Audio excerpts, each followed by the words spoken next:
Tennessee Senator Marsha Blackburn, a member of the Senate Judiciary, Senate Veterans Affairs, Senate Finance Committees, and as President Trump just said, running for the great state of Tennessee as governor. That was really nice to hear the president say that, Senator, and great to see you.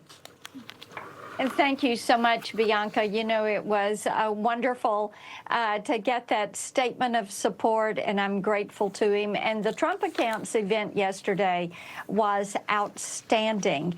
And the work that the president has pushed forward on Trump Accounts, and of course, as a member of the Senate Finance Committee, I pushed to get that included in the Working Families Tax Cut Big Beautiful Bill that he signed into law on July 4th. And these accounts will actually activate on July 4th, which is our 250th birthday. Parents can go to the IRS website right now and pull down Form 4547 and sign up for a Trump account for their child. You know, it's great. It's all about the American dream. Unfortunately, hardworking American senator could be hurt again. Democrats threatening to shut down parts of the government. We know it's all over DHS funding. The left, though, wants a major overhaul of ICE after events in Minnesota, even some calling for the removal, as you know, of Homeland Security Secretary Kristi Noem. I want to play a little bit of Senate Minority Leader Chuck Schumer and get your reaction to his rhetoric on the flip side. For the good of the country, Donald Trump needs to fire Kristi Noem at once. Noem is a liar, Noem is incompetent in her job, and she must go. Many Republicans here in Congress agree that Kristi Noem has lost the trust of the American people. Donald Trump needs to recognize that the tide has turned against her and that her presence does far more harm than good at this point. Donald Trump needs to show Kristi Noem the door and send her packing.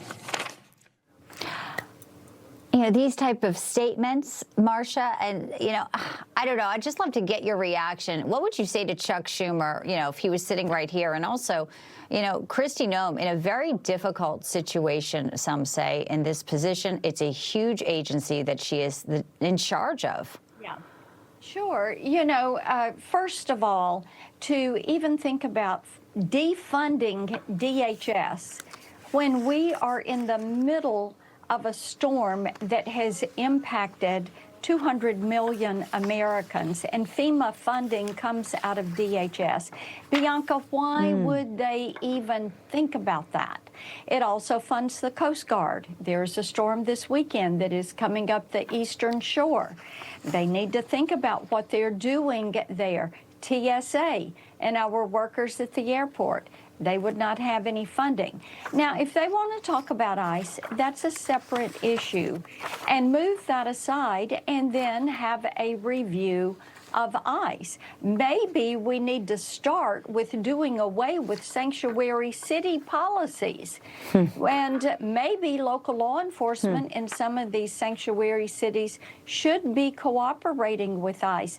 I have not talked to one single solitary person who wants to have criminals living in their neighborhood, people that have committed robbery, rape, murder, people that are pedophiles, people that are drug dealers. The worst of the worst, as they say. Yeah, That's and they right. put out the press releases of who they are arresting, and it is very appalling when you see these murderers, and we know known terrorists were let in under Joe Biden. Information. Truth is freedom. Is Newsmax. It's real news for real people.